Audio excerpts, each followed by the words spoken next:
Well, you want to look. I always see the positives and I always see positive energy, but I definitely wanted to, have a family. I think that, part of being a man is making sure that you have that lineage and you can, you can provide not just financially, but you can provide emotionally, spiritually, and then at the same time you can bring strength and integrity and power to your family as well, and teach them to be greater than they even think is possible, and instill in them the belief that they can do anything they put their minds to. You know what I'm saying? That's part of manhood.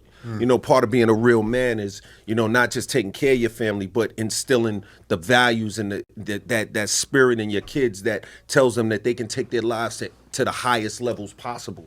You know what I'm saying? That's part of being a real man. What do you tell your kids? Tell me this. What do you tell your kids when your kids see on television all these fucking white cops are killing black kids? What do you tell them? How do you confront? How do you tell your kids? Why are they killing us, Daddy? What did we do wrong, Daddy? Well, my kids are a little older, so I haven't had to have that conversation. But my thing is this: look, the majority of that is hate and fear based. Do you tell them who they are? Oh, without a doubt. They're kings have to and know queens. who they are? Yes, they're kings and queens, and they got to love themselves, and you got to be proud to be who you are. Like, I'm very proud to be a black man. Like, I'm not shying away from that. I'm not trying to be anything other than that.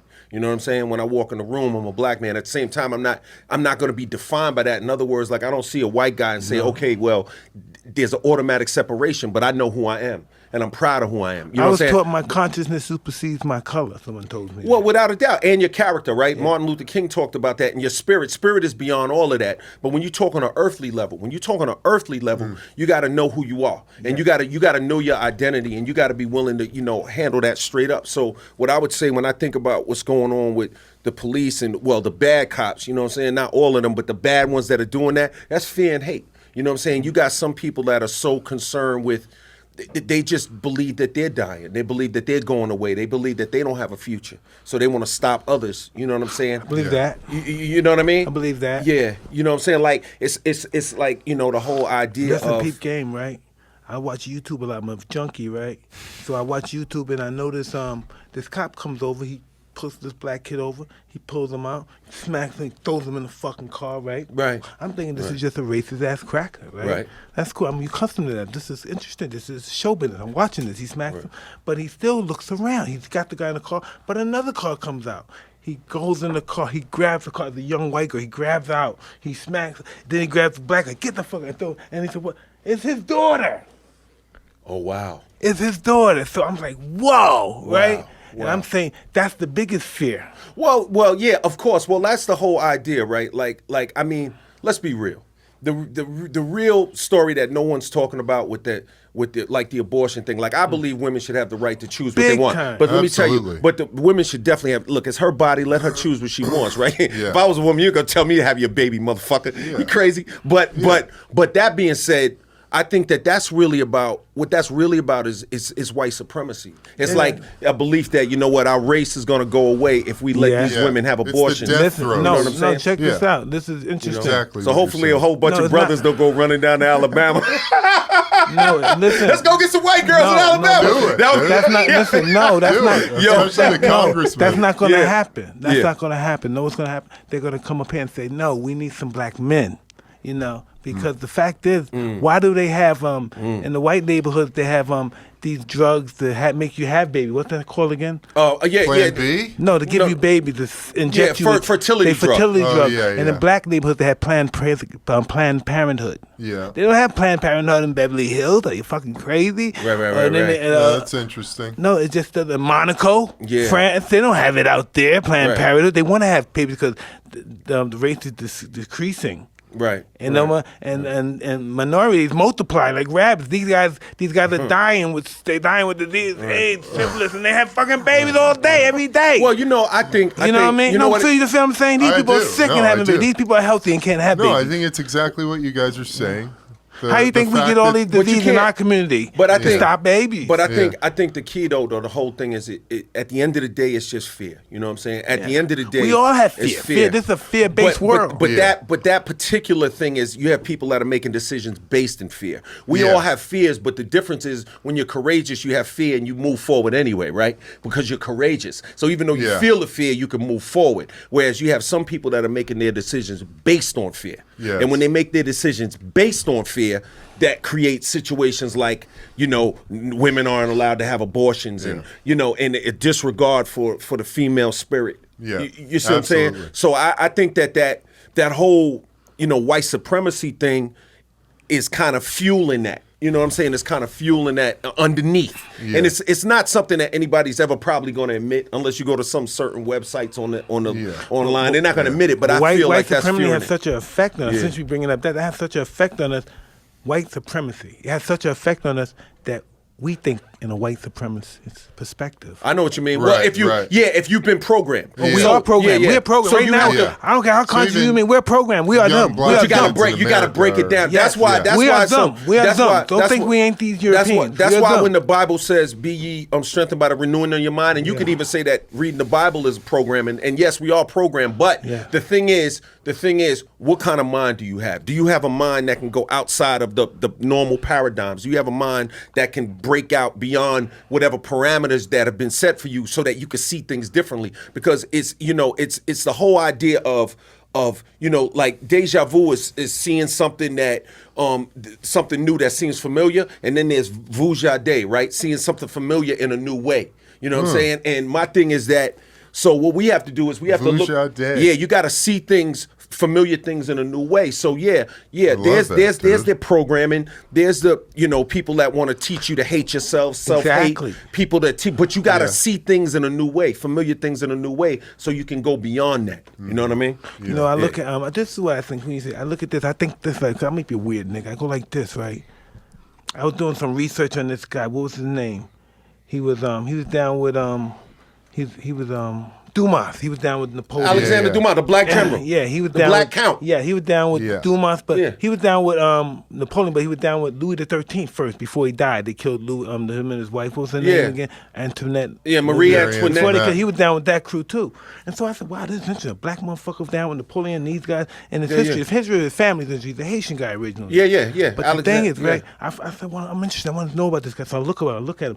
I come down to the 30s and the 40s. His families are in the Olympics for fencing. They're no longer Dumases. Their name are Oppenheimers. And you know what's even deeper? His son ended up being a writer. Oh, that's new. That's old stuff. Yeah. He had three sons. One was a Yeah. writer. One was a play art. Yeah.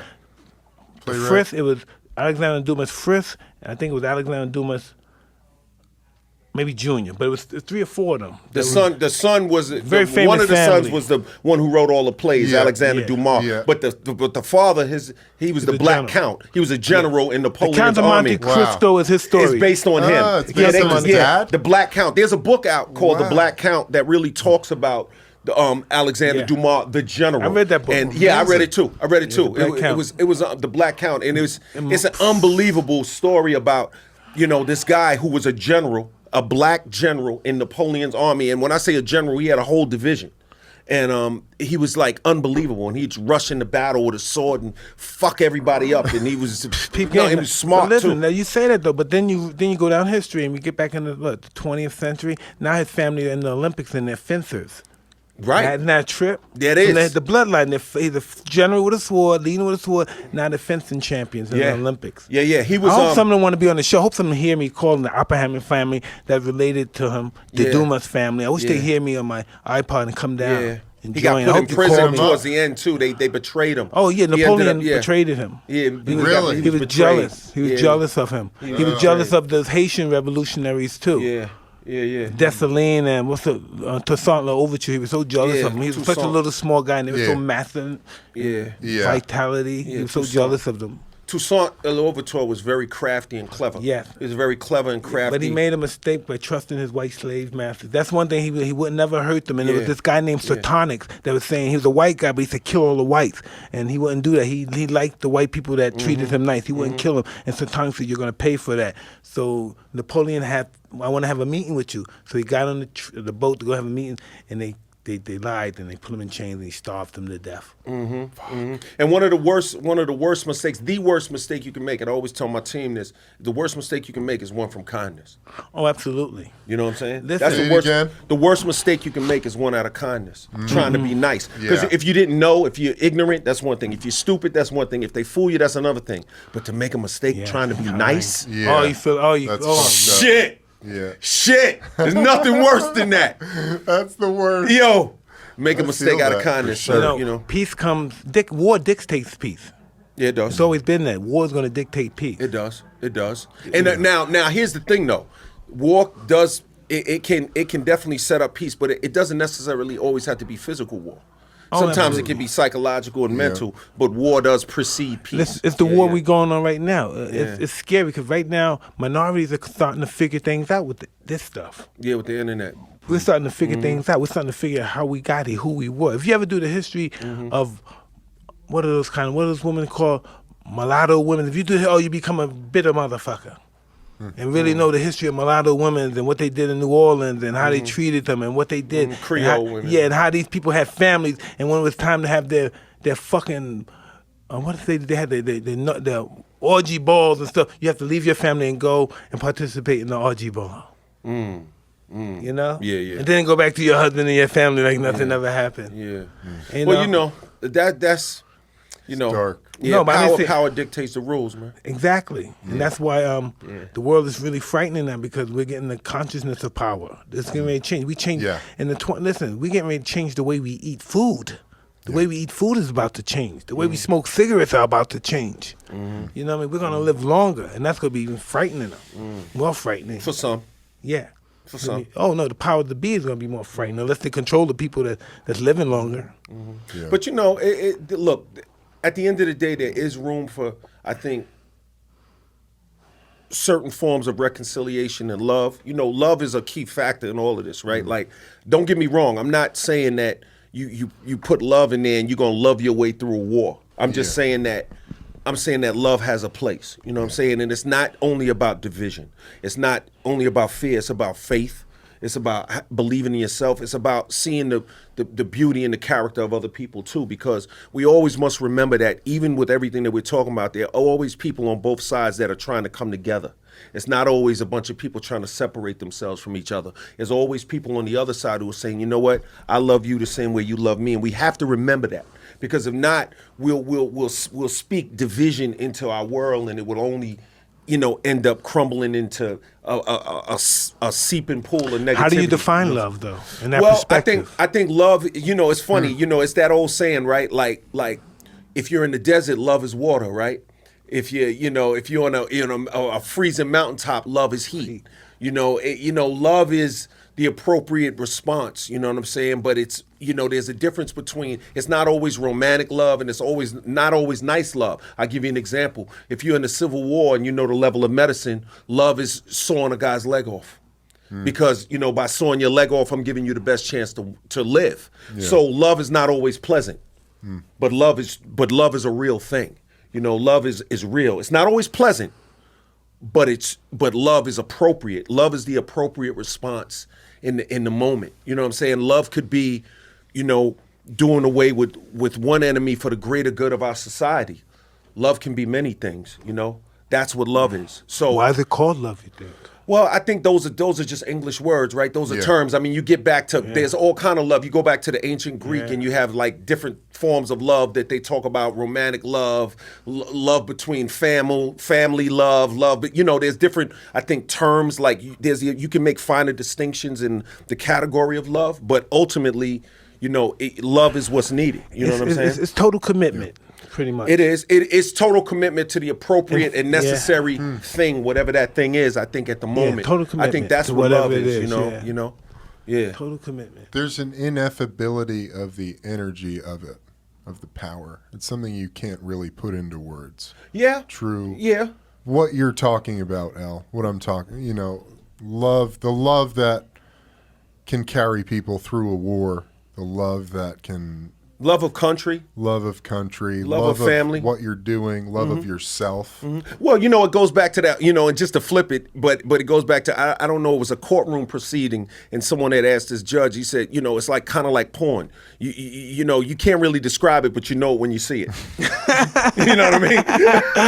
You know what I mean? You know it when you see it. Yeah. So love, it when you see it. If we're in a war and our technological advancements have taken us to a certain level and we're in the Civil War times and I saw your leg off, you know it's love because you know what I'm trying to do. Yeah. But you know even, what I'm saying? Listen, but even that, when you say, I know when I see it, they used to do porn in Roman times. Porn was fucking open in the street. You could screw your slave in the street. You could have sex with your wife, with a man. You could do anything in the street. How is anybody getting anything done? Yeah, how is that? You know, because time didn't exist. Time is made by men. It was just life. We're living Right. life. Well, there's Time- different types of time, right? There's kairos. There's an appointed time. There's all kinds of time. Time had to be made to create civilization. Before it was just madness. Well, you know what's funny about yeah. time? Einstein said that the only reason that we have time is so everything doesn't happen at once.